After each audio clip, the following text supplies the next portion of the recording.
The first 6 months, I say, were really tough because the kids were sick off and on. Kids are sick when they're young anyway, but they just had different kinds of things there. Kids here maybe wouldn't come in contact with Shigella or Giardia as much. And whenever anybody mentioned, oh, there's an embassy trip going to Zanzibar to learn Swahili, I said, I'm in. What's wrong with learning Swahili in Zanzibar, right? It was a very hard leave because it was the place I loved living the most, but we were out on the land as much as we could be. We took trips together as a family. We hiked Mount Meru, which is the second highest peak.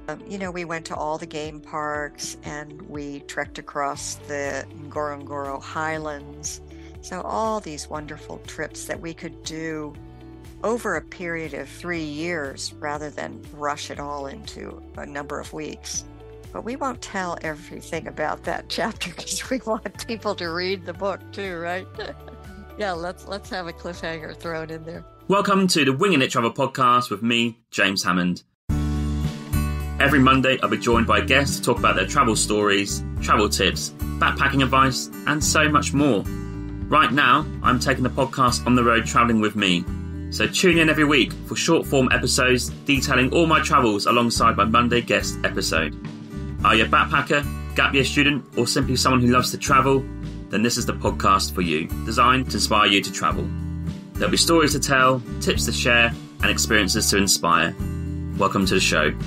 Hello everybody, just thought I'd do a quick 30-second to a minute audio clip on the latest part of my travels. I realised I'd chucked these guest episodes out, and I don't really give an update as to travels or the podcast before. So now, this is going to change. Before we get stuck into today's episode with Terry, we've actually finished our road trip and we're in the rainy city of Vancouver. Some things never change. Great coffee, just grey, rainy days instead. But we're here recalibrating and assessing what we've done this year and also the road trip as we drove 23,000 kilometres and thinking what our next steps are. We're thinking probably a bit of temp work. I'll get some more guests on the episode ready for the rest of the year. Bit of stable time, sit still, earn a bit of money before we set off again in December. Thanks for tuning in. Let's get stuck into Terry's episode. Hello and welcome to this week's episode where I'm joined by Terry Repak. I have read Terry's brand new book, Circling Home, What I Learned by Living Elsewhere, and I absolutely loved it, and I've got so many questions to ask about the book. So straight off the bat, you've got to read it. So it resonates very closely with me at the minute, traveling the last 10 years, working in different countries. So we're going to talk about the book, Terry's previous travels. And Terry, welcome to the show. How are you doing? Thank you. I'm doing great. Where are you in the world right now? I'm in Seattle with my husband, and one of my grown children has ended up living in Seattle, which is a really nice coincidence. The other one is in London, so yeah, we get to travel to London frequently. Yeah, best of both worlds, right? Best of both worlds, yeah. We'll come to your children because they mention very lot in your book, like your Stefan and Elena as well. So we're going to come to those in a bit. But before we come to the book, I just want to get an early idea of travels in your life. When you were growing up, I guess in the United States, was there anything from your childhood that resembled travel or anything that maybe kicked off a bit of wanderlust early doors? So I'm one of 7 children, and my parents were strapped for resources to travel. So we didn't do much. All we did, I grew up in Bethesda, Maryland, and the big trip every year was to Rehoboth Beach, Delaware. So that's only 3 hours away. Not much travel when I was young, but when I was college age, I went to American University first. That's in DC. And I grew up around a lot of diplomats in DC. There were foreigners, from international people everywhere in my grade school, my high school, college, university. And it was really through them that I got the travel bug. My closest friends at American University were a Hungarian woman and an Ethiopian man, Syrian guy. We had a big group of foreign students. In fact, in order to feel sort of at home at the university, I joined the Foreign Student Association and they needed somebody to be the, secretary, admin person. So I volunteered and got to know a lot of people that way. And that kind of really fed my wanderlust. And was your wanderlust more for international travel or even to see in your own country? Really more for international at that point because I was meeting so many foreigners. And it happened that I started taking German in Hmm. college, and my university offered a semester abroad or summer study in Austria. So I went to Salzburg, Austria at age 20.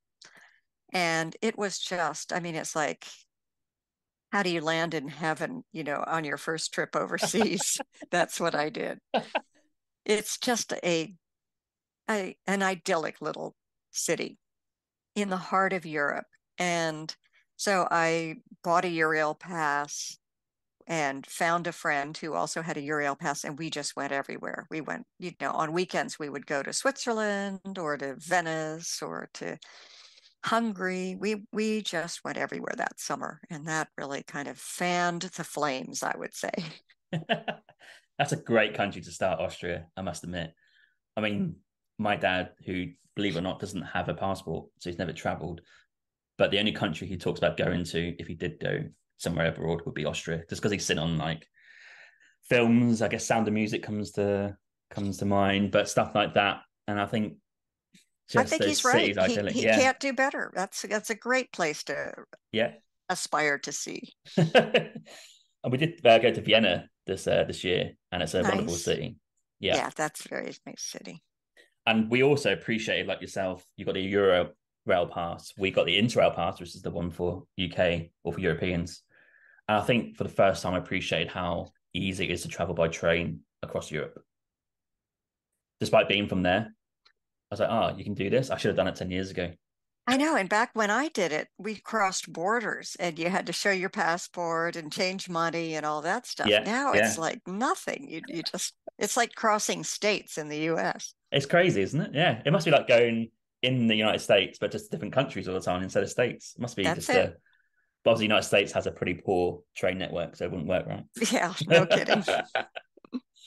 So, yeah, the European trip kicked off the Wanderlust. It And did. did you think, oh, okay, maybe I could, after the semester, after finishing college, did you think, oh, I might move somewhere for a year? Or was it just more travel, maybe going to do 2 or 3 months, different countries? What were you thinking? I liked being a student. I was a good student. And um, I had by that point decided to major in journalism. So I liked writing. Mm-hmm. Um, and I kept journals all through my uh, 20s and traveling and all sorts of, um, various times in my life I would be writing a lot. So I decided after that, when it was time to go to graduate school, when I was in between jobs, that I met a friend who had just returned from London, from the LSE, the London School of Economics and Political Science. And it sounded so intriguing. I was in my mid 20s. I said, wow, now's the time to do it. So I did. And at that time, it was so cheap for foreigners to go. It was cheaper to go overseas and to study in London than to do a master's degree in the US. Oh, wow. Uh-huh. So I got a cut rate deal for a master's degree, and it wasn't that expensive living there because I lived with a bunch of people and had a fabulous year. It was a great experience. Loved London. Decided I really want to live here. So Mm. I'd say over the next 5 years, I went back and forth half a dozen times trying to find a gig, some way to work and stay over there. And the only way that really worked was to enroll in graduate school again. Oh, So I enrolled at the University of London and started a PhD there. But unfortunately, my funds ran out and I couldn't work. So I came home and finished my PhD at home in the US, actually at Emory in Atlanta. And I knew I would get myself back overseas somehow, but it just wasn't the right time when I was doing it then. Yeah, good point about that, because people sometimes think it's easy to go to countries, but like US is a strange one. So UK, you can get, if you're at that age, you can get work permits for Canada, Australia, New Zealand. Back in the time, you could go to EU, but it's a bit different now. But US, you just can't do it, like unless you go on I guess, a student visa, or it's just really hard to go. I guess it works both ways to get into each other's like countries. It's a bit frustrating. Very tricky. Yeah, Yeah. yeah. And I was finished trying to rig the system or to, Yeah. figure out a way. So I said, oh, I know I can get a job at home. I'll do that. Which is crazy when you think, US is based on accepting people in, right? But it's actually quite hard to get in. Not so much anymore. No. Yeah. That's changed. Yeah, Yeah, I know. yeah. I want to touch on quickly for your writing, because one of my biggest regrets when I traveled early doors is not journaling anything. It's the reason I started the podcast. I can talk about my trips. I'm not a great writer, so talking is the next best thing. But that's got to be a key bit of advice, right? If you're traveling, at least journal or note down what you do, because you do forget little details. Yeah, it is a good thing, even if it's just jotting, or putting notes in your phone. Mm. But if you write, for instance, Vienna, excellent Turkish restaurant called, and there really is an excellent Turkish restaurant that I went Yeah. to. And you'll have it, or you can tell people when they say, oh, you went to Vienna, where did you eat? Yeah. So it is good to make notes. Yeah. And I guess you can use them later on if you want to write a memoir or a book or even do a podcast, That's it. right? Yeah, sure. Yeah. But I mean, for me, it was more like I knew I was going to be a writer, so I was going to Yeah. write anyway. So I was writing all the time. Wake up in the morning, you pick up your cup of tea and a pen. Dream lifestyle, that. That's it. God. I was saying to my partner today, like today's been quite busy. So I had an interview this morning. So I woke up, done the interview, went for a coffee, done a bit of reading. Now we're doing this interview. I'm like, oh, that's a dream day. I just need to get paid for it. That's the only There thing. you go. That's Yeah, that's the true. only thing, Yeah. right? Yeah, there you go. Okay, before we get into the book, I just want to touch on, I do this with most people, just three countries that maybe are your favorites, traveling abroad, like any ones you want to especially recommend. I know we're going to touch on quite a few from the book, but you've got three here. So number one, you said all over the US. Well, you know what? I kind of didn't realize that these are favorite countries to travel to. And putting aside the fact that, I mean, I think it's so you can be fascinated in Canada and the US Mm. without going. I call that not going overseas because, Canada, Okay. we're wannabe Canadians. So, Okay. but the national parks in our Oh, countries are just, unparalleled. And so that's why I do love traveling here. We're big hikers and, mm. you're a big camper and swim. We'll jump into almost any lake we find. So, I do love the parks in Canada and the US. But as for favorite countries, I just think Tanzania is got it all. It's fascinating. And, we could talk more about that later Mm. when we get into that chapter. But you've got everything from game parks and those amazing mountains like Kilimanjaro and Mount Meru to islands, Zanzibar. And, people speak English. Most people will be able to, and they're extremely welcoming and warm people. So it's just a wonderful place to travel. Yeah, Tanzania is high on my list. I think we were sitting in Oman, in Muscat. We're flying to Nepal, actually. I just picked up a leaflet. I was like, oh, they fly to Tanzania. Well, they go to Zanzibar, direct flight. I'm like, oh, we could have gone there. Yeah, But Zanzibar looks incredible it is as a incredible. In fact, place. when we get to the favorite beaches part, Oh that's yeah, my favorite beach. yeah. Okay, they look incredible there. Yeah. Yeah. Okay. Okay, let's get to the book. So circling home. So the first chapter was straight in to Ivory Coast. You made the move with Stefan, your partner, to go and live in. Is it Abidjan? Is that how you pronounce that? Abidjan, uh-huh. Yeah. And what I found very interesting straight off the bat is it's always good to hear the good things, but also I think it's key to hear the struggles maybe of adapting to a new culture. So it's a fascinating chapter. And I got here, it must have been a culture shock for you landing in a completely different culture to where you've been before. Yeah, it was. It was culture shock. Sorry. Part of that being the fact that we landed in a country where we were a tiny minority. Whites are in the minority, and it Mm-hmm. was the first time for me, at age 40, much less for my kids. My kids were small enough that they didn't notice, and they couldn't tell the difference between their playmates. They were 1 and 4 when we moved Oh there. yeah, yeah. And we put them in a local preschool because we wanted them to learn French. French was the language, the official language. And we wanted them to meet kids from the neighborhood so they'd have people to play with. And the interesting thing about being part of a minority is that I felt like for the Ivorians, they were so used to French people that um, they didn't seem to, I mean, they didn't have a big color bar as, many of us in the US have had in historically. The bigger difference is the economic divide, and there were many wealthy Africans in Abidjan because it was the base for the African Development Bank. So the ADB brought lots of professionals from all over Europe, and they had big houses, and they hired people to clean and cook and do things for them, just like most expat diplomats do. So in our case, we were under the umbrella of the American Embassy because my husband works for the Centers for Disease Control. So we're not State Department employees, but it's still US government. So we were required to have a guard 24/7 outside our gate. And the guard would screen people, keep people from coming in, really was a deterrent more than anything else. Mm. Acts of terrorism were kind of on the rise then in the 90s.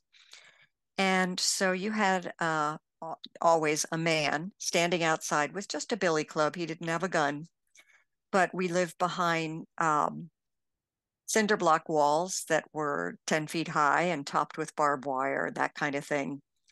And at first that, you feel a little isolated, and we're living behind these big walls, which we hadn't done before. But in time, that man who's at your gate 24/7, you get to know him so well because you're always passing each other in the yard, and he's asking about the kids, and the kids are running out to play with him. And, they eventually would chase each other around the yard with squirt guns and draw animals with chalk on the gates and, just while away the time that way because the men out there were bored and the kids were sometimes bored. So it was a great way to get to know people uh, who were so different from us, not just being from a different culture and country, and being Ivorians, but also from a very different economic background. And these were people that were making $100 a month for working 12-hour days, 6 days a week. That's the crazy thing, So, isn't it? right, talk about a divide. Mm. And I think that was something that I had to deal with whenever we moved to Africa, when we moved to Tanzania as well.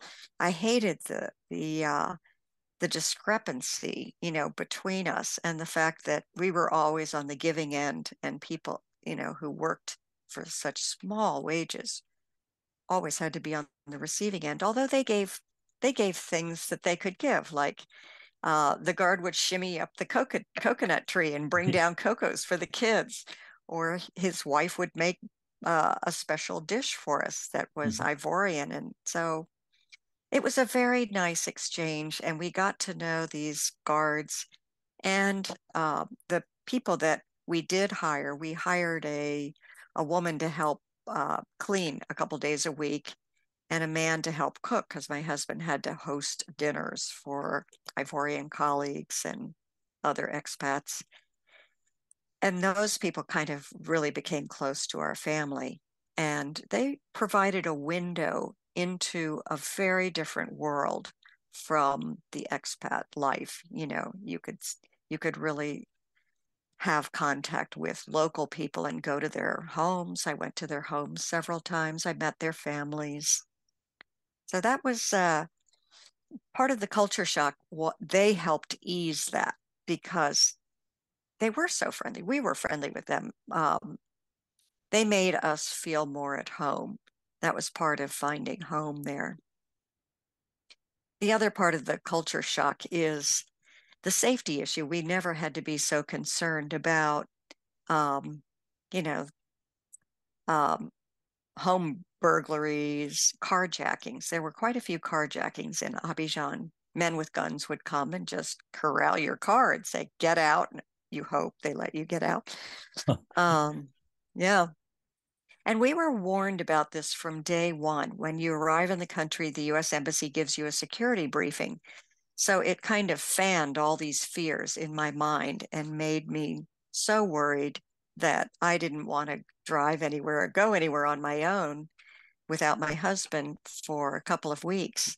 And uh, I very quickly learned that just like any big city in the US, you learn where you can go during the day and where you shouldn't. So you learn your where how to navigate your whereabouts and then stop being afraid. Yeah, I think that's possible in the chapter that you just had to make that leap where you said you drive to the market and then back, and then it's like little steps, right? You can then drive to maybe a Exactly. local park or something. So Yeah. just a bit of confidence and maybe just seeing it firsthand and just accepting that their advice is always worst case scenario, I guess. Yeah. The other thing I very quickly knew how to do was to make friends. And I wanted to find women who were living in the culture and had adapted seamlessly. And they knew they felt very much at home there. They weren't afraid. And so I met women at receptions and different events and at book groups. A couple of women invited me to an expat book group. And in that book group were a number of women who were married to Ivorian men. And one of them, a woman named Carol Squire, was had been living in, she went to Ivory Coast as a Peace Corps volunteer in 1980. So she had already been there for almost 15 years. And she was a really a key person in connecting me with other women because she was married to an Ivorian man, had started several businesses there. And they were all businesses. She had a big social mission to spread the word about, teach people how not to get AIDS. So Mm-hmm. she was involved in the earliest social marketing campaigns, um, setting up info booths and giving out condoms and doing workshops in all kinds of places, schools, businesses. So she was a key person. And once I met her and saw how fearless she was driving anywhere in town, and, she said, "Oh, that's silly. You don't have to be worried about home burglaries and this and that. It's probably not going to happen. If it does, you'll survive." So So alongside that is the language as well. So I guess you made an effort to learn French. I did. I already had a base from university, but we don't learn so well in the U.S. because we aren't doing immersion Yeah. language learning. But I did take classes there, and I asked all the people around us, the guard, the lady who came a couple days a week to clean for us, to speak only French to me and the children. And so that helped us to really get immersed in the language. Yeah, because you mentioned your children being so young, it's very easy for them to pick it up. They can then converse in their peers, but also the people around the house or any events that you have, right? I mean, that's a great way to bring up, isn't it? Your kids, because they get all this culture, but language as well. And almost like they can, because they're so young, just pick up French and they can go like even further ahead. Yeah, they didn't have to study. Yeah, I They know. were little sponges, They just kind of uh, absorbed it. And now they're fluent. They have good yeah. ears. They have great accents. This is a patron shout out to Laura from the Swamp Soup Stickers, who has contributed £5 to the podcast on my Patreon. Thank you so much for your support. Really appreciate it, and it helps the podcast to keep going in the future.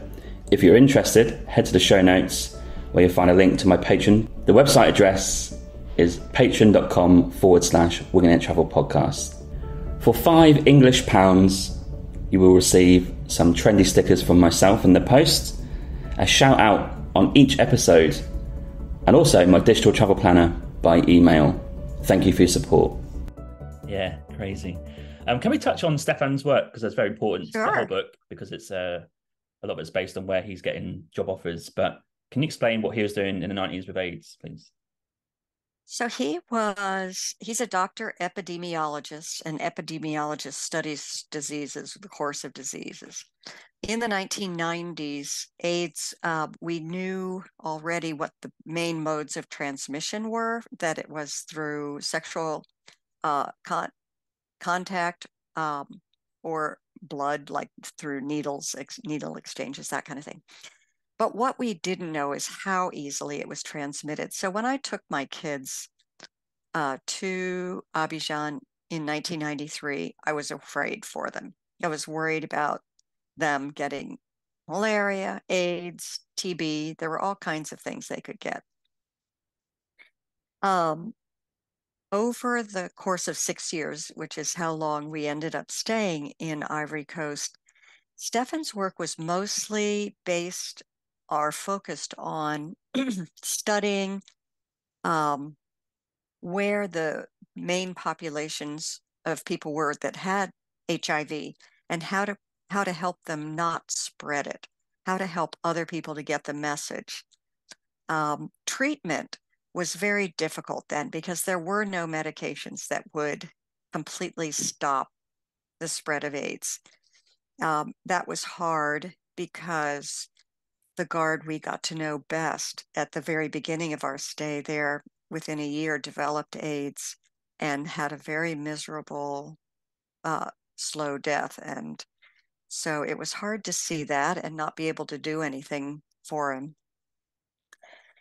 But they were able to, at my husband's work, they were doing research, surveillance, and whatever care and treatment counseling they could give to family members for how to take care of their people with AIDS. And the research he was doing helped greatly in slowing the spread of AIDS from mothers to infants, because he learned that through studies, they learned that if the mothers took what was then something like AZT, that they would not pass it on to their babies in utero. So they would take that before and after delivery. So many fewer babies were being born with AIDS. Also, they did a study on the opportunistic infections that people die of when they get AIDS, like they often die of pneumonia or TB. Yeah. And if they took Bactrim, this is one of his studies, then it would slow the development of the disease and prevent, like instant death. So what changed in my husband's work, I'm going to jump ahead a couple of years, because we came back to Atlanta in 1999, and by the end of that time, there were good medications for fighting AIDS, and people could live a normal lifespan if they took these meds. Of course, it was in the Western world first. That's where most of these medicines were developed. Triple therapy is what it was called. Mm-hmm. And in 2003, President George Bush convinced the Republicans and the Democrats to both agree on a huge infusion of money into African countries, especially, but other countries in the world, to give these life-saving medications to as many people with HIV as they could. It's called the PEPFAR program, or the President's Emergency Plan for AIDS Relief. And that became a huge focus of my husband's work. It's why he wanted to go back to Tanzania, because suddenly there were billions of dollars. I think they committed $50 billion to various countries, and all this money was going into providing these life-saving medications to as many people as possible. So it was a much more upbeat bend to his work, and he was, really trying to work with other agencies, partners, NGOs in Tanzania to get as many people as possible on these medications. So there you have it in a nutshell, my husband's work. Amazing work. Yeah. Yeah. And the nice thing for me was that I was a journalist. I wanted to go out and see as much as I could. Mm. So I went with him on a number of home health visits to see what was going on with care and treatment. And I documented it, and I wrote some articles about it. And that's in the book as well, talking about the way people reacted to this sudden gift of medications, and who benefited from it. Yeah, it's just such a crazy thought that my generation, so as in your kids as well, same age, similar age, we just don't appreciate how big a thing Right, that was that back then, right? We obviously right. grew up into once we're teenagers, like that's not even a thing. Like Yeah, that's really on people's minds. It's just crazy how things move on. yes. Well, thankfully, it's a good thing that Yeah. you don't have to worry about it. I'm glad. But then there's something else always comes along, Of COVID, course, etc. like So COVID. Yeah, right. there's always something, right? Yeah, and COVID kills too, or it was. Indeed. Yeah. That's a Yeah, different subject, right? And what I right. loved about this chapter is the relationship. So I felt that you had kind of two, really. You had your expat and embassy friends who are key because they can relate to the struggles that you had, but also revel in the good times, and you share some good times, but also I guess the local relationships you had that give you a bit more perspective on the local community and the city around you. So I really liked hearing about these characters, especially Gladys. Yeah, I think the way you wrote about her, I think it's probably my favorite character in the whole book, just because of how important she was to you, but also she was that soundboard. And when you had to leave Ivory Coast, it's quite sad, and you get to go back and then see her again. So yeah, Gladys seems like an amazing person. well, I'm not singling out on like for anyone yeah, else, no. but she looks and sounds incredible. Well, I think we were closest to her, the children and me, and we are still in touch. She'll pop up with an email every now and then and say, "Oh, I finally stopped working as a cook or whatever for some uh, expat, and now she has her own business." Oh, And great. so, yeah, she's an egg seller. So she gets Oh, eggs from various farms in different places, and then brings them to the market and sells them. So she's her own boss. She's happy about that. The same with our guard, Usman, who that's man. Yeah. also, yeah, became very close to us. I hear from him from time to time.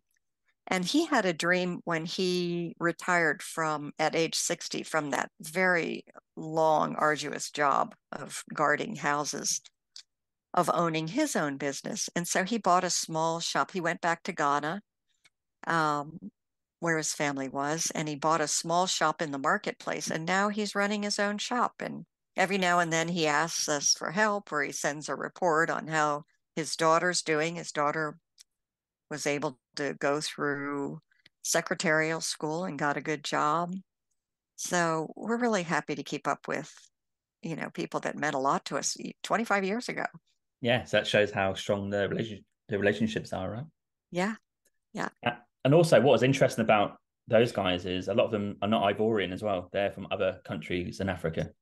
exactly. Yeah. In fact, Ivory Coast, Abidjan was called the Paris of West Africa because its economy was booming more than any other country, city. And so a lot of the people that worked around us were either from Burkina Faso, Ghana, Mali, uh, Nigeria, neighboring countries. And that's still the case. Ivory Coast is still booming. It's still the center in West Africa. for business, and the African Development Bank is still there. So you have business going on at high levels and all different levels. Yeah, I think it's like in my view, it's like them in Nigeria in that part of the world. They must be two Exactly. big powerhouses with Powerhouses. just Uh-huh. like lots of people, lots of economy. Yeah, it must be places I to think be. the difference is Nigeria has just a much bigger population, so Yeah, a lot more to deal with when it comes to poverty and, you know, all kinds of problems. But yeah. Okay. And I love the relationship between your kids and these people working in your house and stuff with you. But also you did mention it just took a few months because of you're getting ill quite a bit, new bacteria, maybe different types of stuff going on with food, or your kids were going to school and contracting stuff. So that took a few months to get through as well, right? Because it was getting you down a bit by the sounds of it. it did. Yeah, the first 6 months, I'd say, were really tough because the kids were sick off and on. Kids are sick when they're young anyway, but they Mm. just had different kinds of things there. And, you know, um, kids here maybe wouldn't come in contact with Shigella or Giardia as much. Um, I think Shigella is a bacteria, whereas Giardia is a parasite.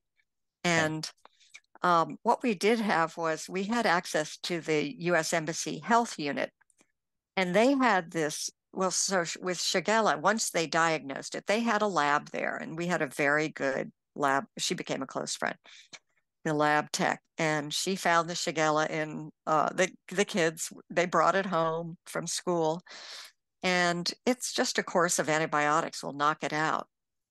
And then with parasites, um, the health unit had this one pill that was like the bomb, and you would take this one pill, and the bomb would kill all parasites, anything that you came in on. So we liked to take the bomb when we came back to the U.S. and make sure we weren't bringing too much with us. Uh, but Interesting name. Yeah. yeah, you learn very quickly how to wash your fresh vegetables, Mm-hmm. to cook most of them. If you wanted to eat fresh fruits or lettuce and that kind of thing, uh, you had to wash it in a bath of water that had a tablespoon or two of bleach in it, and the bleach killed Ah, okay. various Mm. critters in there. So That's a good tip for maybe some even to maybe yes, not so yes, I don't know what the word would be, not hygienic, but like where parasites and stuff yeah, happen. Yeah. yeah. A little bit of bleach will do the trick. Yeah. And what I did like about this chapter, as I mentioned, your kids, Aaron and Elena, they were just getting stuck in. Like they play with kids, they're happy to, speak French and just do anything, right? You can like give them to the people in your house, or they're going to some expat friends and play with their kids. They really were like getting involved in the community. Right. And as I have a story and I'd like to do that as my reading at book events about our trip to Senegal one Easter when we just happened to take a taxi to a beach on the coast of Senegal after we were in Dakar for a few days. And the taxi driver was so friendly, and he was explaining why there were so many goats on the road. They were going to be killed later that day for Tabaski, their holy feast for Muslims. And he spontaneously invited us to his house. And while we were waiting for his goat to be slaughtered, dismembered, and then cooked, disemboweled, um, the kids ran off and played with the village children, and we hardly saw them all afternoon. And they were just happy as could be. And my son, who was, I think he was 8 at the time, still remembers that as a highlight of his childhood, that he could play with kids anywhere. And we weren't afraid, they weren't afraid. That was after several years of living in the country. Yeah, interesting contrast, which we'll come to between that and like Tanzania and even Atlanta to a point in between, because obviously as they get older, there's different issues that come up. So we'll touch on that as we go through. But yeah, I was then going to ask, like, was there some trips like in amongst that 6, 7 years in Ivory Coast where you would recommend like people if they're in the area just to go and check out? So you mentioned that beach in Senegal, but like, is there other parts of Ivory Coast as well?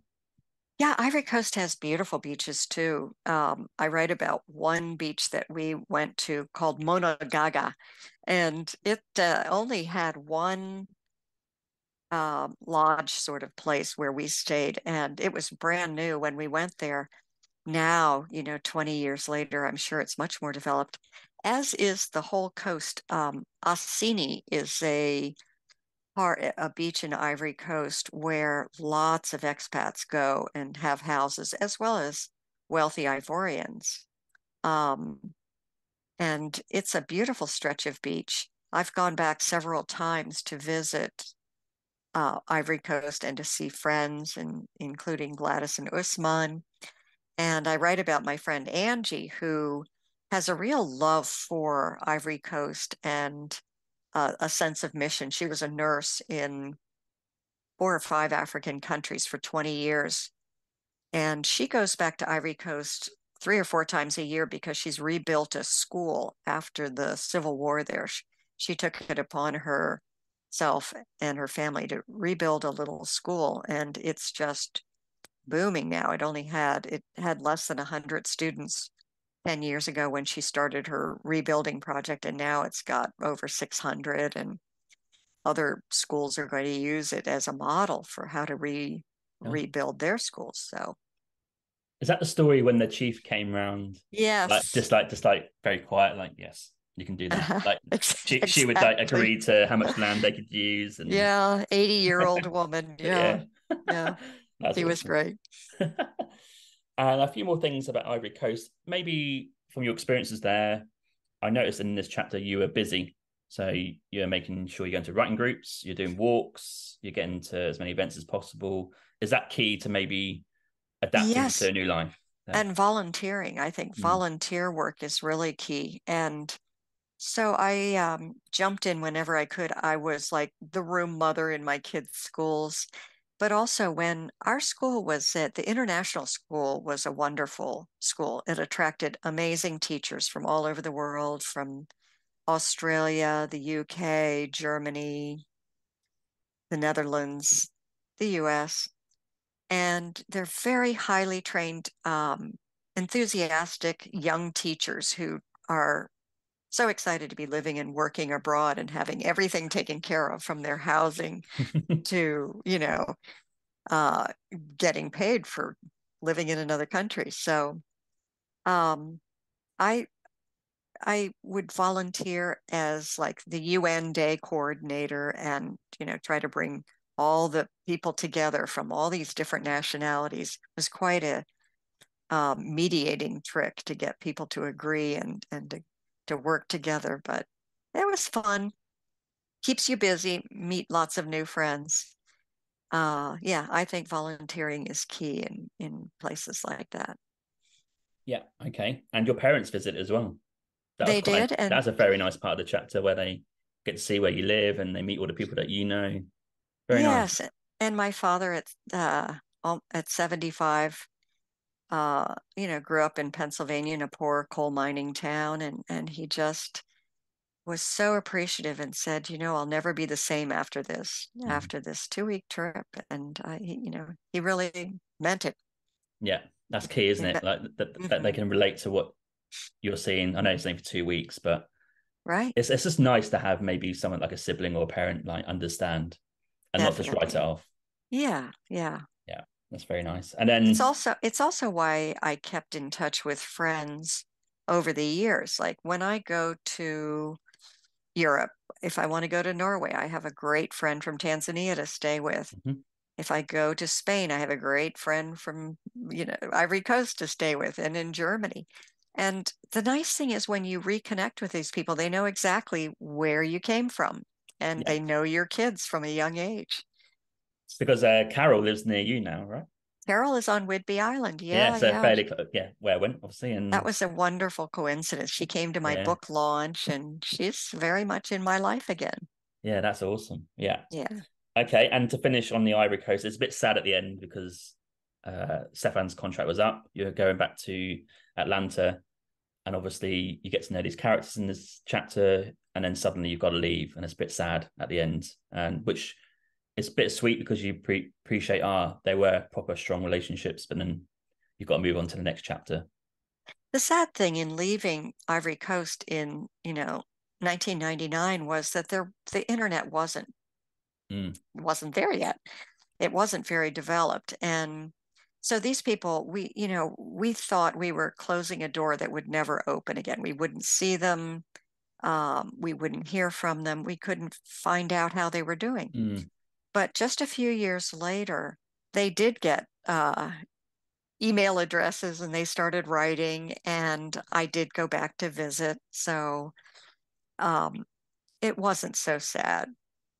I mean, it was sad leaving, but it was a nice turn of events that we've kept in touch for 25 years now. Yeah, we talk about this sometimes podcasts about the early days of traveling because now it's internet based again. That's it. Our Yeah. generation's used to this. I was like thinking, imagine you travel in the 80s or something and like Yeah, you with might no cell phones. no cell phones, Imagine. you might have an address, you might have a phone number, but then there must be Right. loads of people meet on the travels and then don't see again. Unless like now they can reconnect and find them on Facebook or whatever. But there must have been a period of time for like 20 years you just don't know where they are, how they're being or whatever. Well, and if my husband, he traveled a lot in Africa before we met and before he went there to work. He was out there doing, just traveling or doing rotations for medical school.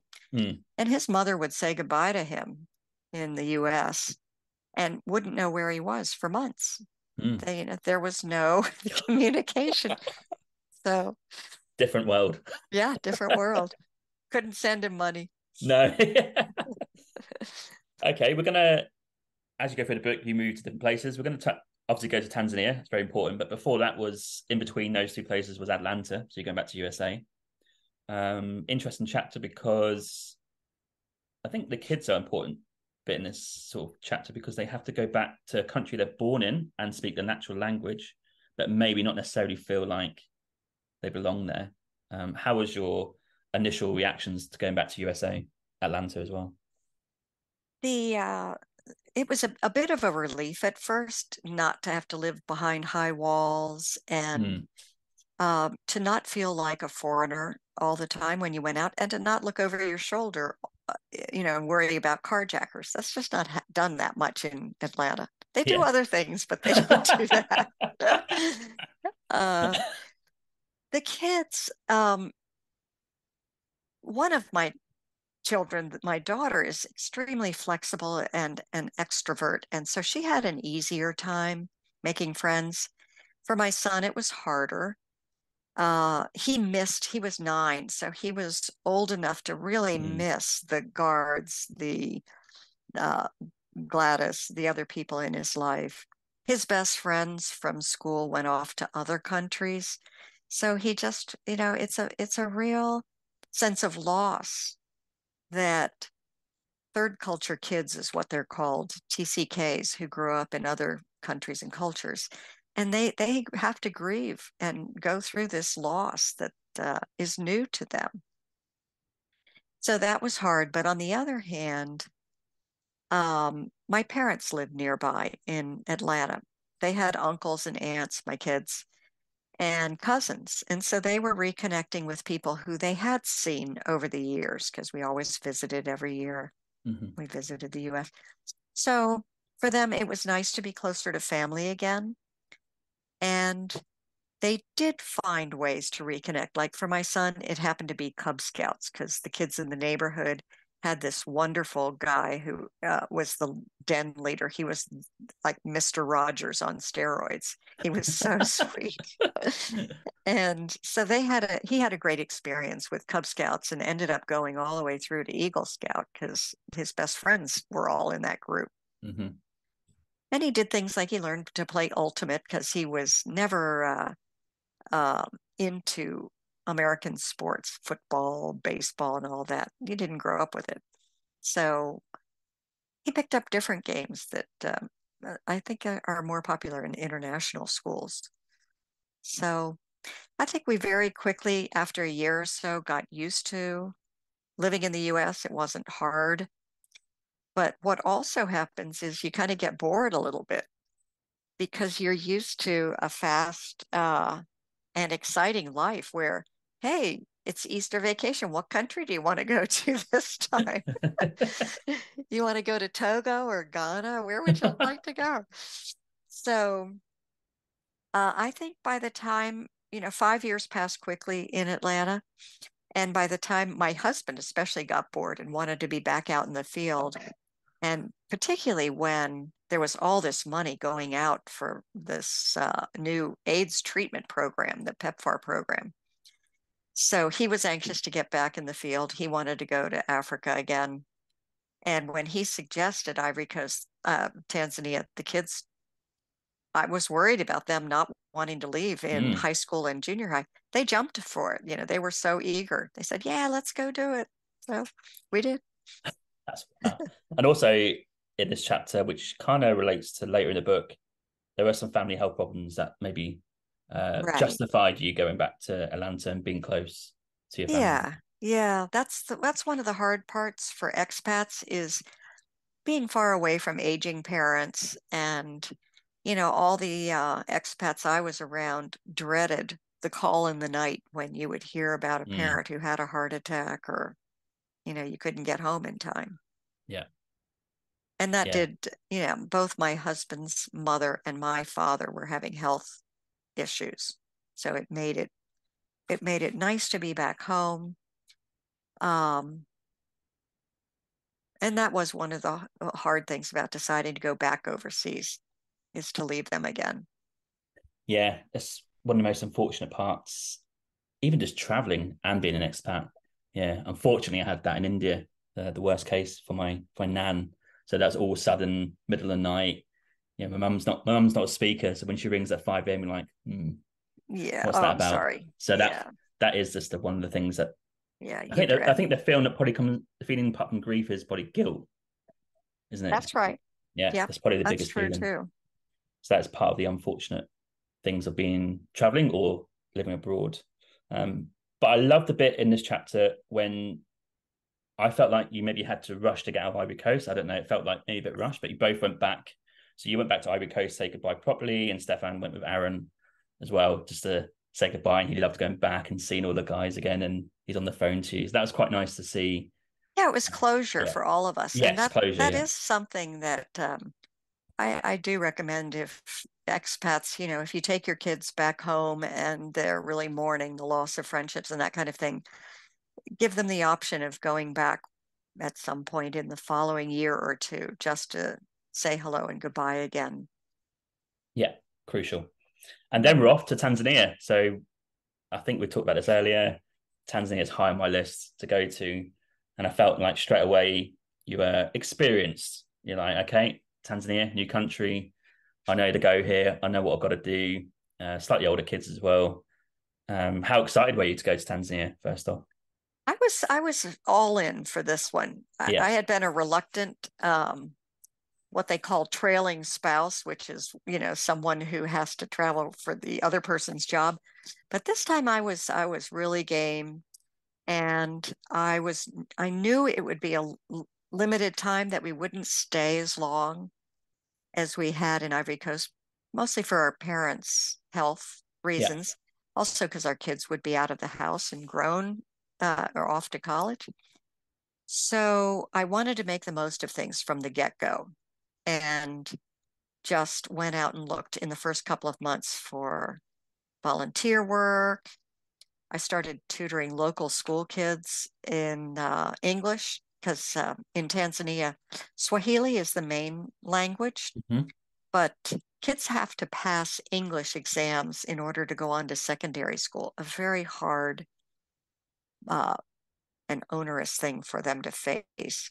So Yeah. I was helping in an elementary school to help them in English to get the English up to par for passing these national exams.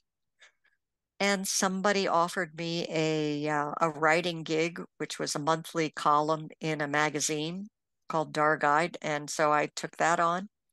And that was fun because I could go out and interview, the fishermen, the fishmongers at the fish market, or somebody at an orphanage who was taking care of, 14 um, AIDS orphans or that kind of thing. got around a lot. It got me out and around. I joined women's groups, book group, started a book group. And whenever anybody mentioned, oh, there's an embassy trip going to Zanzibar to learn Swahili, I said, I'm in, and In you what's go. wrong with, Yeah. yeah, what's wrong with learning Swahili in Yeah. Zanzibar, right? On a paradise island, yeah, it doesn't sound too bad. Yeah, not too bad. So I picked up some Swahili for Easter, fall break. We were always looking for great trips to take with the family because it was the last couple of years we'd be all together before my son went off to college. And we went one weekend to Mafia Island, which was the most idyllic snorkeling and diving Mm, we could find. rustic. Uh, yeah, rustic and yet so cool. I mean, Yeah. it's nice not to have big, huge resort hotels and things Yeah, like yeah. that. That was Yeah, 'cause fun. Aaron loved his diving there, didn't he? Loved the diving. He did a Yeah. great, he had to do, Americans aren't as familiar with the IB program. You should probably know it better. But he was doing an IB high school diploma, and you have to do a special project in 10th grade. So he decided to do a diving guide to sites around Tanzania. So That's we had niche. to, yeah, but he got to go to all these. Yeah. Mom, I've got to go. I've got to go to Pemba. I've got to go to Mafia. Ah, Oh. And then in this first year, you were out and about. So Zanzibar, you mentioned you're doing all these trips. And what I could get from the writing was that all these amazing landscapes and things you're seeing, the animals, the just breathtaking by the sounds of it. yeah, that's one of the big differences in our um, sojourn in Tanzania as opposed to Ivory Coast was that Tanzania is, rightfully famous for all the landscapes, the beautiful Serengeti, the mountains, the islands, all of that. Whereas Ivory Coast, it's a tropical country in the southern part where we lived. The Sahara, it's more desert-like in the northern part. But rather than the landscapes, what was remarkable to me in Ivory Coast were the cultural offerings. And they have much older traditions, the different ethnic groups or tribes, whatever you would call them. Um, and they all had very unique dances that they would do with masks. The dance was phenomenal. I mean, if I could go to any cultural event again, I would go to Ivory Coast to the dance, Mhm. festivals because you would just see the most incredible cultural offerings. So yeah, in Tanzania, we weren't doing as much. We didn't go to, performances as much of that kind of thing, but we were out on the land as much as we could be. We took trips together as a family. We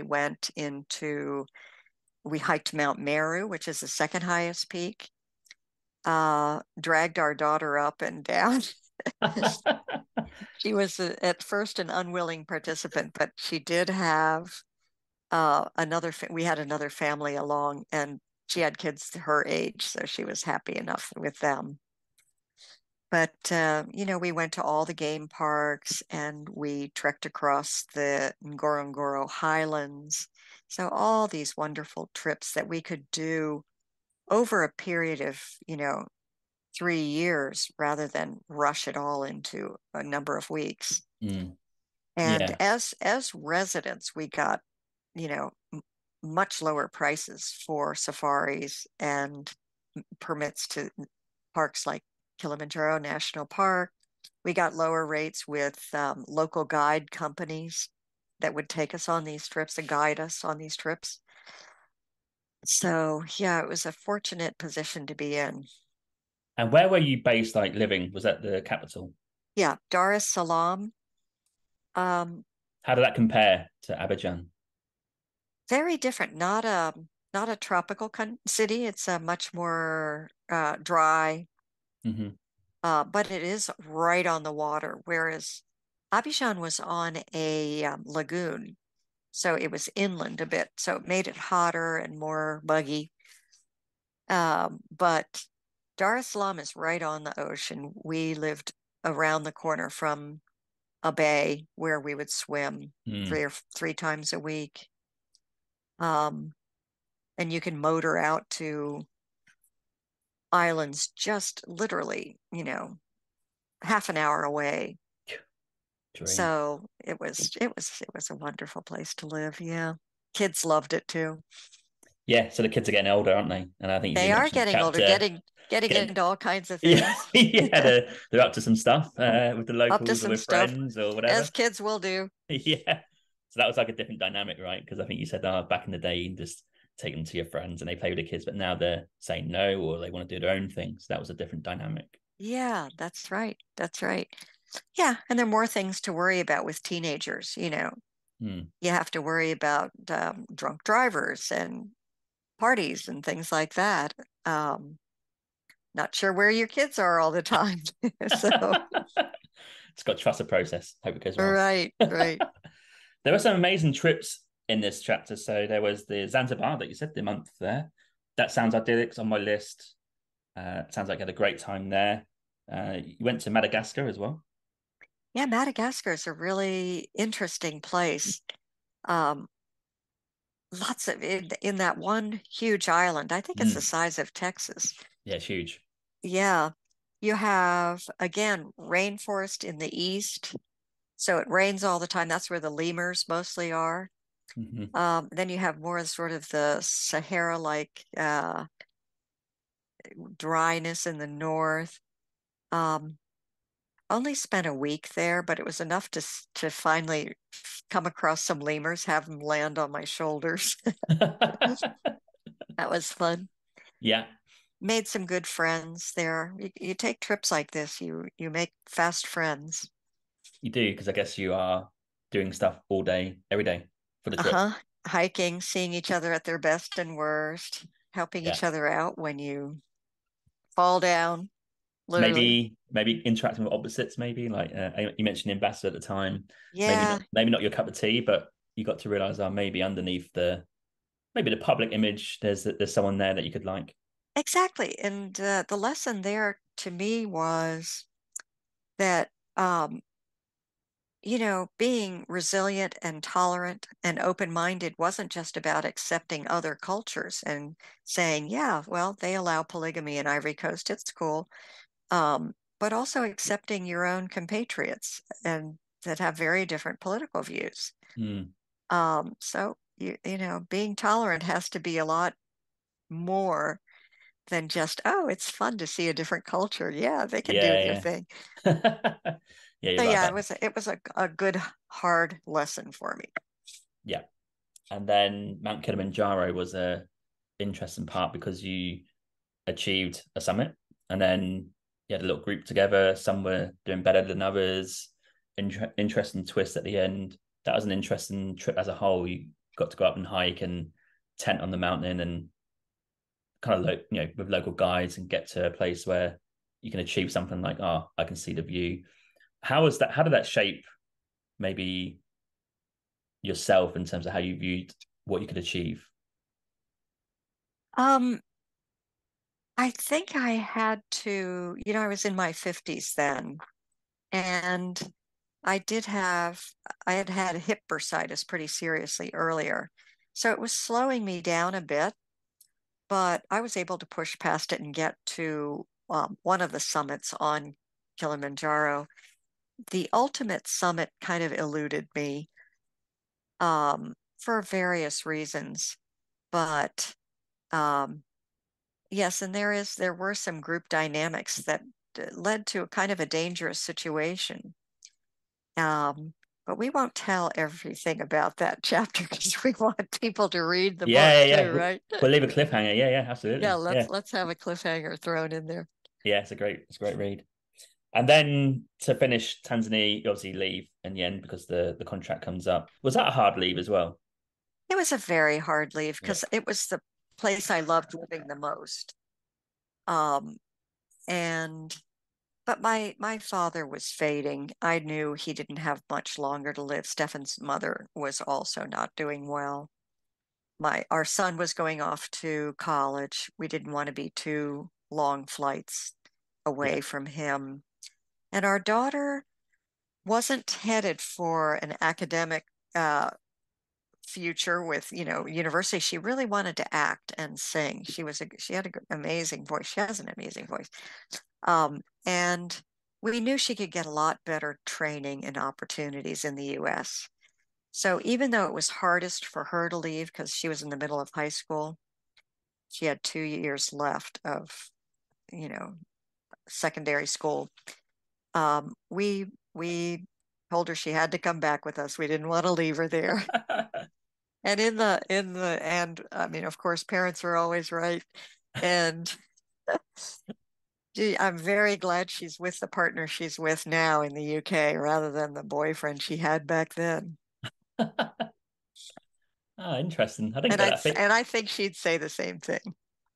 I didn't get that feeling from the book. Maybe because they're quite young and they had ideas to go and live in the US. I didn't get the feeling that he seemed like bad or anything like that. It's just that He he quite wasn't young. Yeah, he wasn't bad. They were quite young and yeah, too young to make decisions, life yeah. altering decisions. Mm. And, just knowing, having heard where he is now and the course his life took and where she is now, it wasn't a good match. Oh, interesting. Ah, Yeah. very interesting. Okay, good decision then. So then you leave Tanzania. Lots of relationships, lots of travel in this one. In this chapter, really liked it. Got the sort of travel juices flowing a little bit there. I was like, oh, Good. I just need to go. Great. Good. Yeah, and that's what people should feel when they read that.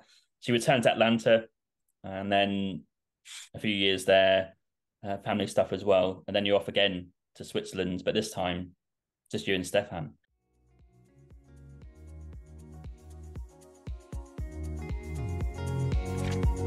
Hey, yeah, just a quick one. I just want to say there are many ways to support this podcast. You can buy me a coffee and help support the podcast with $5, or you can go to my merch store with the affiliate link with TeePublic, where there's plenty of merch available to buy, such as t-shirts, jumpers, hoodies, and also some children's clothing.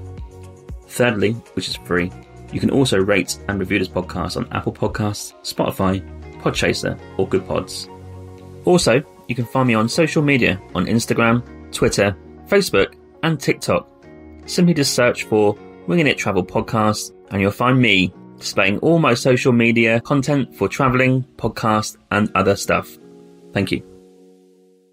And so the Switzerland bit was very interesting because I felt like there was a feeling of emptiness syndrome a little bit because the kids are not there anymore. They're adults. They're out and about doing their own stuff. And Stefan's working as per usual, like long hours. So you were there kind of by yourself and had to do it all over again in terms of finding your feet and getting used to the culture. Yeah, the hard thing that expats learn is that it's very easy to meet people and get involved through your children.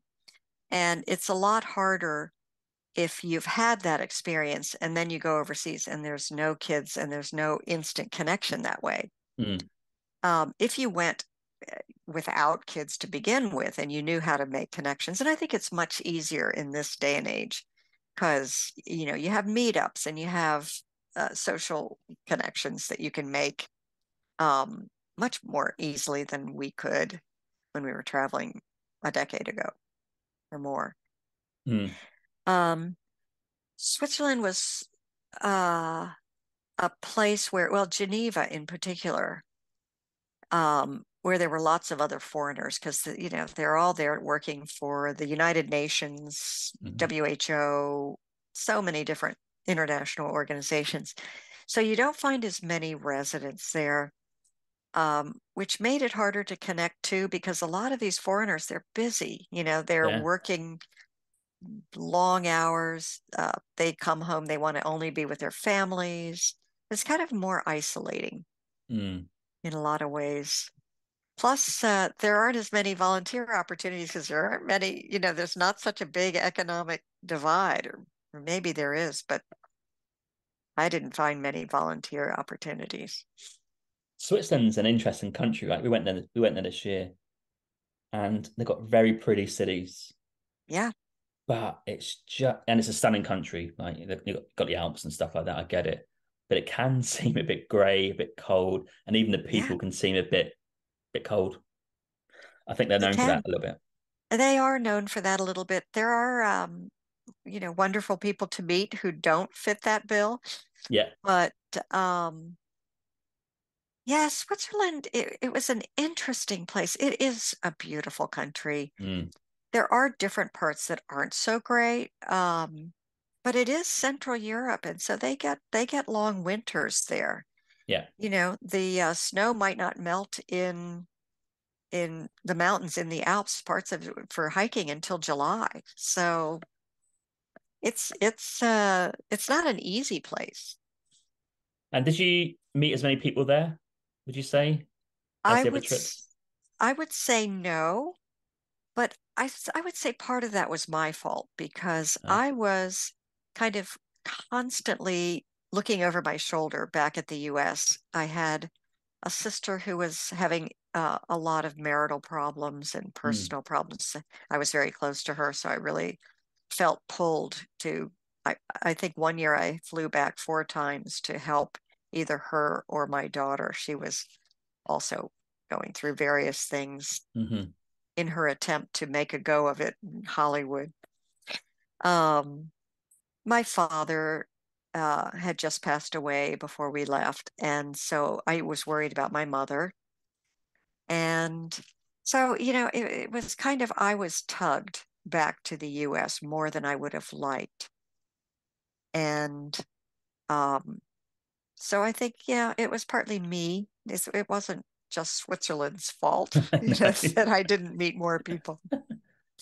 On the other hand, we did meet a lot of people through, my husband worked for the World Health Organization, and there were so many trips for conferences. I mean, we went to Vienna, Istanbul, Barcelona, Sicily. We were just all over the place, and that was fun. It was great to have an excuse to just go to Corsica, go to Crete, go anywhere. We did. We went everywhere. Yeah, you mentioned in your notes here that you actually traveled to every country pretty much.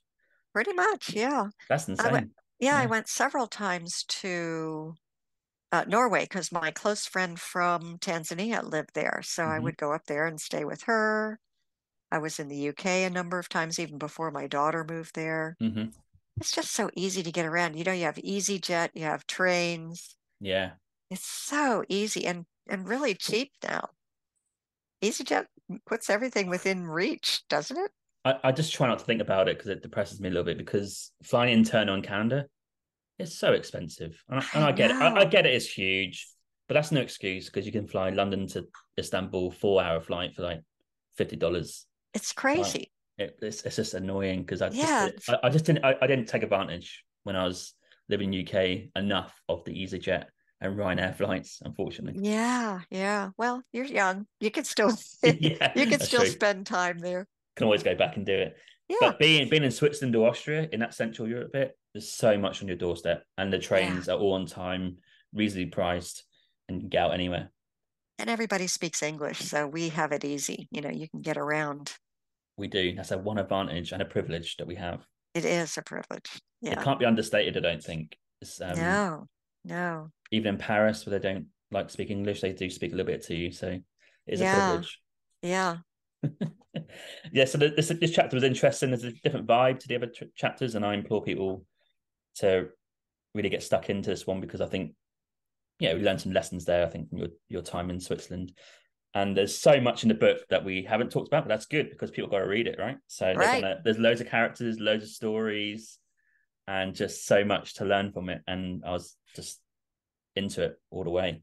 And there's a right. quote in the book, somewhere in the Switzerland chapter, I think, or maybe Seattle chapter, I think.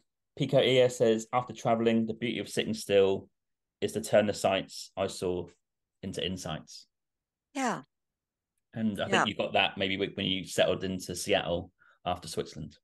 It's exactly right. It was almost as if when we settled into our house, we finally found a house we liked with a little garden I could tend. I I was looking out the window at the garden one day and I said, hmm, what do I want to write now? And I said, how about what I learned while living elsewhere? Hmm. And so that kind of grew. And I was happy to sit still for a while and just distill lessons from all the different adventures we had and the different places we lived in and the different people we knew. 'Cause everybody brought something into our lives, and hopefully that was vice versa too.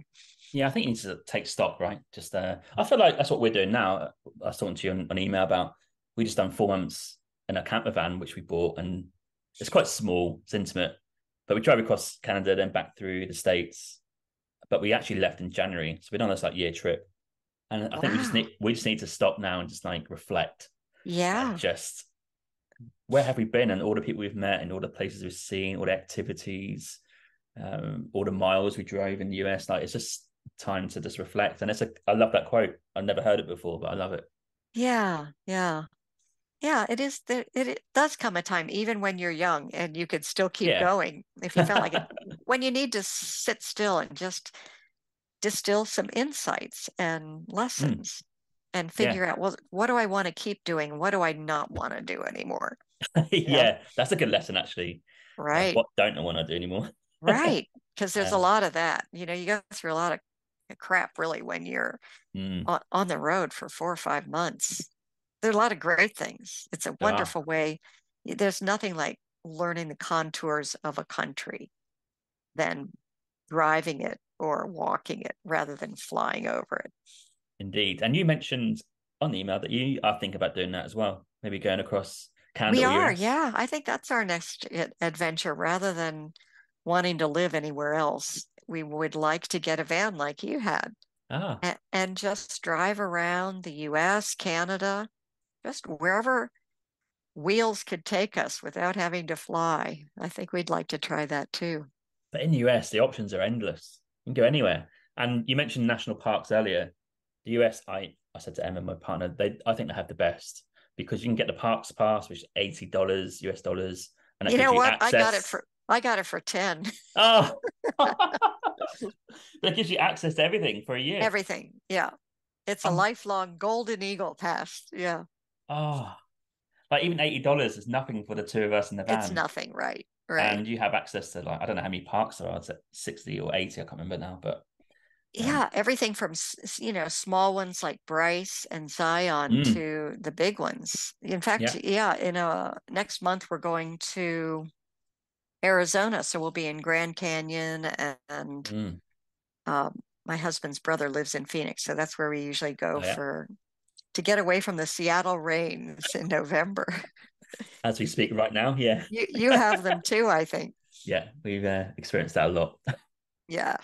But Canada has the same thing, same price pretty much, the Parks Pass, National Parks Pass. So Oh, that's great. yeah, if you go there, you should get that as too. That gets you access to all the parks. We actually made a rule in Canada. Every province, we're going to a national park and we're staying there. And we went to Oh, 9 or 10 provinces and went to 9, 10 national parks. So fantastic. yeah, Oh, they're good for amazing as you. well. Yeah. Well, you probably have something to write about it. Oh, I can write about a lot. Yeah, it's just that I have a bit of an anxiety with writing because I don't think I'm very good. So I don't Yeah, um put much pen to paper, but I am going to do it. It's going to be one of my goals next year is to get something down. I've got two. I've got like the trip, but also the podcast. There's lessons in both that I've learned. yeah. Well, I'm sure if you sat still and turned your sights into insights, Yes, yes, just in your own, just making a few little notes, you could do a podcast uh, session on it, maybe with Anna, and just talk yeah, about what did we learn, what did we love, what did we hate. That might be yeah. interesting. That'd be interesting. Yeah, I've actually Yeah, written a book in draft. I've got one on my drive somewhere. I done it about 4 years ago. About my 2 year trip when I was much younger. A bit more hedonistic, lots of stories, probably some cringe in there. But it's sitting there. I'm like, oh, I need to do something with that. But I've written it. It's like 300 pages or something. It's ridiculous. fun. Yeah. Yeah. When you're ready, you kind of go and look at it and say, is this worth rewriting or Mm, do I use it as a springboard and do something new? yeah. So that's where I'm at with the book ideas. But please tell people, where can we find your book and where can we buy it? So my book is available on Amazon, at bookshop.org. Bookshop.org does buy books from independent bookstores, so they're a good venue. I have not sold the foreign rights to my book, so it's not available like in the UK and in Europe. So Oh, if any enterprising agent out there wants the foreign rights, they should snap them up. But interesting. I'll clip that. Yeah. yeah, in the meantime, I recorded the book myself on Audible, Nice. Okay. and so it's available on Findaway Voices is the venue I used, and they distribute to Spotify, Audible, all different platforms. So my audiobook should be available worldwide. Got it. But print is just USA. Is it in Canada as well or just USA? I'm a f I think if you have an account with Amazon, that you could get a delivery there. Yeah. Um, but again, gosh, you got to work on getting a Canadian publisher to pick it up. Okay, so the top five people who listen in countries, they are obviously English speaking countries. So USA is big ones, that's fine. I'll put a link in the show notes and they can click and buy it. No Right, problem. But I do have Canada, Australia, New Zealand, and UK. They're the other right. top ones. So yeah, let me see what I can find and put some links in the show Wonderful. notes. Wonderful. That'd be great. And I just want to say I loved it. Great book. Well, thank you so much. Yeah, just I think I'm interested by home. I think anything that says home in it, I'm like, oh, what is that? Because I haven't really lived in UK for a while. I'm like, oh, do I still see that as home, or was Vancouver home? Oh, I don't know. I'm still working it out. Yeah, no, home is probably not the UK anymore. I imagine you've grown enough, and as an adult, you've got a sense of home inside you. That's kind of what I came to in my book, is that you need to find it inside and with your partner. I mean, y your home is where your partner is, really. For the Hmm. longest times, home was where, for the kids, it was always home was wherever the parents were. Yeah. And um, because my daughter now has her own partner and kids, she's got a different sense of home. My son, he's still not tied down yet, so I think for him, yeah, I'm going to go home this weekend. That would be coming to us. So Ah, okay. Interesting. interesting, Yeah. huh? Yeah. Yeah. Yeah. I think a journalist who I interviewed called Paige McClanahan, she's American, lived in France, actually. She lives in France. She said that it resonated with me. She said that home is not a physical place, it's where the family is. So she moves Yeah, about quite a bit. And so, as long as the four of them are together, that can be, in theory, anywhere in the world because that's the home, as opposed to like a physical building. So, that's quite yeah, an interesting insight. I agree. It's less a physical place like a yard, a house, a place you can point to on the map, and more of where you feel like you belong, Mm, where you are at home in your skin. And having lived in Africa and in Europe, um, I can feel at home a lot of places in the US now because, body language, um, mother tongue, all of that comes into play. And I feel like I belong, partly because, my sister lives in Idaho or my brother lives in Dallas. I can go there and feel at home. I mean, not that I want to live there forever. I don't want to, but there's degrees, I think, of feeling comfort and belonging. And so you settle where you feel the greatest degree of that and where your partner is. That's a big part of it. absolutely. That's a great way to finish on home. I just want to ask, where can people maybe visit a website that you have and get in contact with you if they want to ask any questions or reach out via a social media? Where can people Sure. find you? So I have an author website. It's terryrepak.com, TerryRepak.com. And there's lots of articles on there, travel articles, some of them from Tanzania, from when I was writing for the Dar Guide magazine. And my author website is PNW, Pacific Northwest Author. So PNW Author at gmail.com. Okay, cool. I'll put links in the show notes for them so people can access. Perfect. That's Yeah. great. Thank you so much, James. This was One really bonus, fun. one Oh, bonus yeah. question actually. Oh, you can have Uh, two.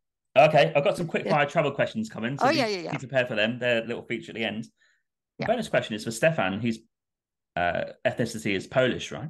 Yes, that's So does right. so does he feel Poland as home, or is he Oh, no. more He never US? lived there. Okay, even though Yeah. he has ties there, he doesn't feel No, like no, he never lived there. no. His mother tongue actually is Polish because his mother and Yeah, father spoke Polish to him. yeah, But no, he lived all over. It's like a military family almost, but they were research vets. He was a research vet. So he grew up in uh Africa a little bit. mm, He was actually born in Congo yeah, because his parents were out there.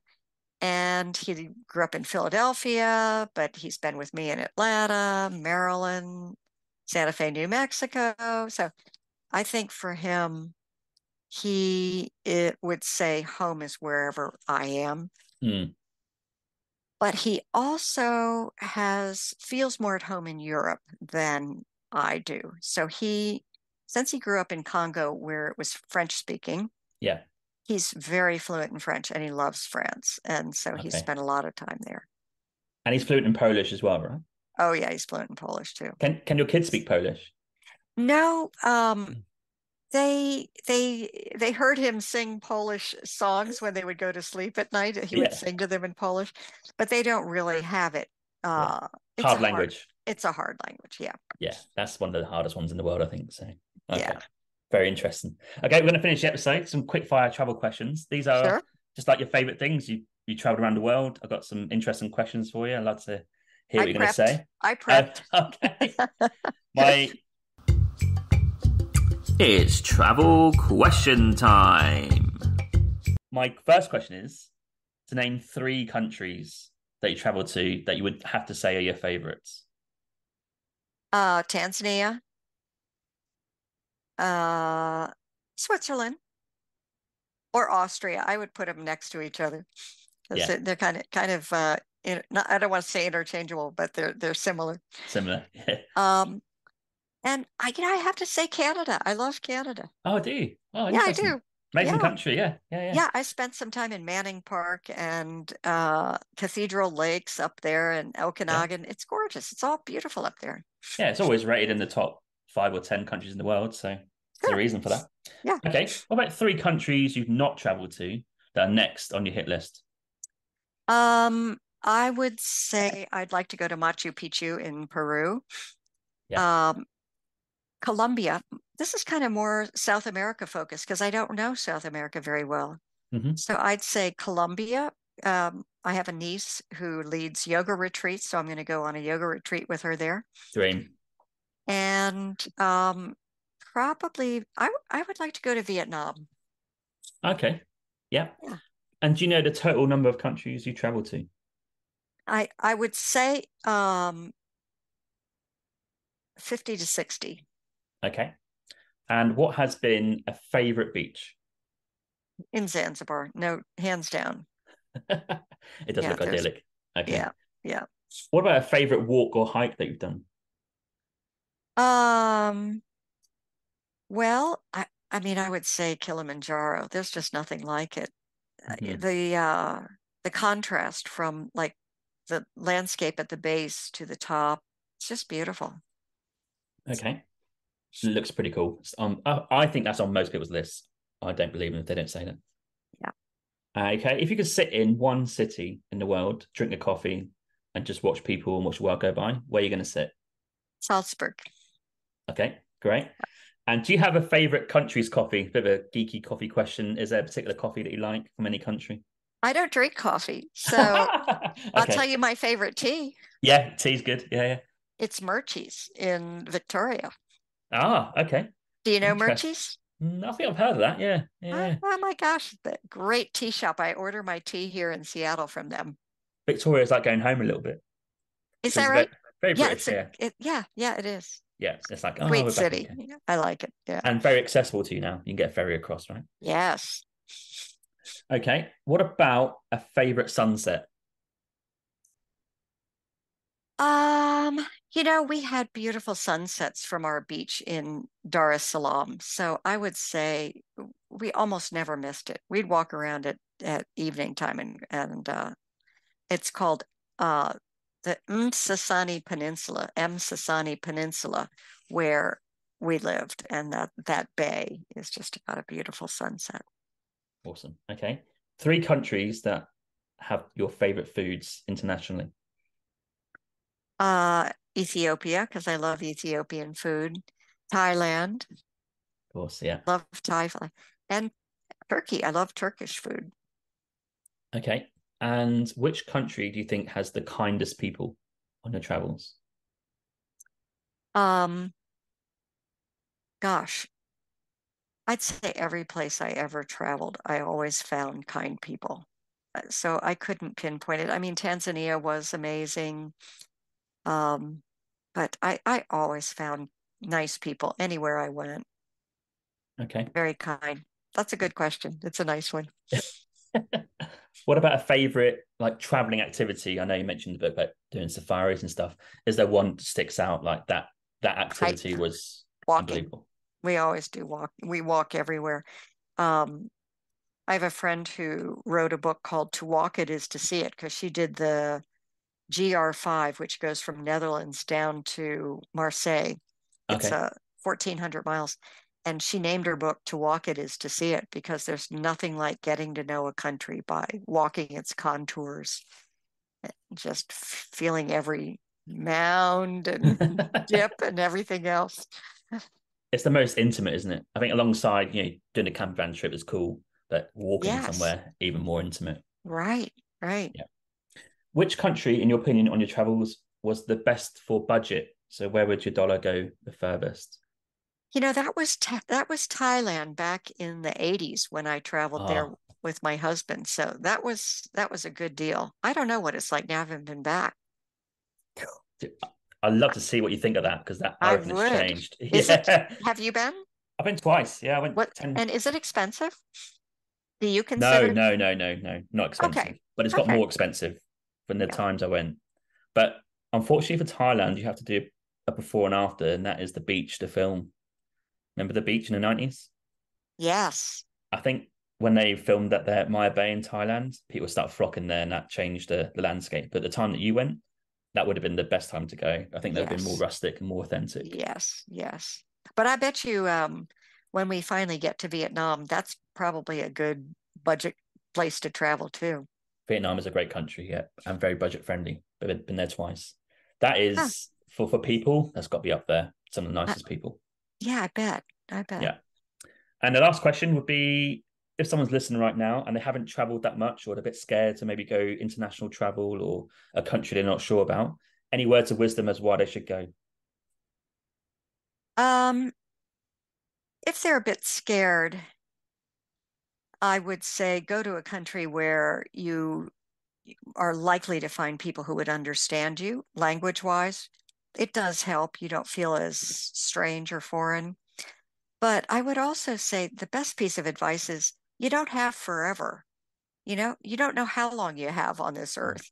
So get out and see it and do it, and don't have regrets. Don't live a life of regret that you didn't do something. That's Chances are you're awesome. going to survive. Yeah.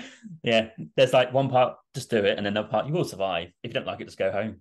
Exactly. Yeah. You can go home. Yeah, as the title of your book, Circling Home. So we'll finish on that little quip there. So thanks, Terry, for coming on the podcast. It's been a great chat. I've learned a lot and I loved your book. Thank you, James. Your enthusiasm is greatly appreciated. Awesome. Thanks for coming on. Take care. Thank you for listening to my Winging It Travel podcast episode today. You can find me on Instagram at James Hammond Travel or Winging It Travel Podcast. You can search for both. I release weekly clips of this podcast episode, as well as photos from the last 8 to 10 years of my travels. You can also follow me on TikTok, Facebook and Pinterest by searching Winging It Travel Podcast. I do release daily content to do with travel and the podcast throughout the week. Also, check out my website, jameshammond.org. There's content about myself, my travels, and there's also a newsletter sign up as well as a contact form. Finally, please rate and review the podcast on Podchaser. This is my platform of choice. Alternatively, you can rate this on Apple or wherever you get your podcasts from. This really helps the podcast gain a bit of traction for the future in terms of guests and content. And I'm glad to see that you guys are listening out there, reviewing it and enjoying the content so far. Stay safe, stay humble, keep listening, keep traveling, and I'll catch you soon. Cheers, James.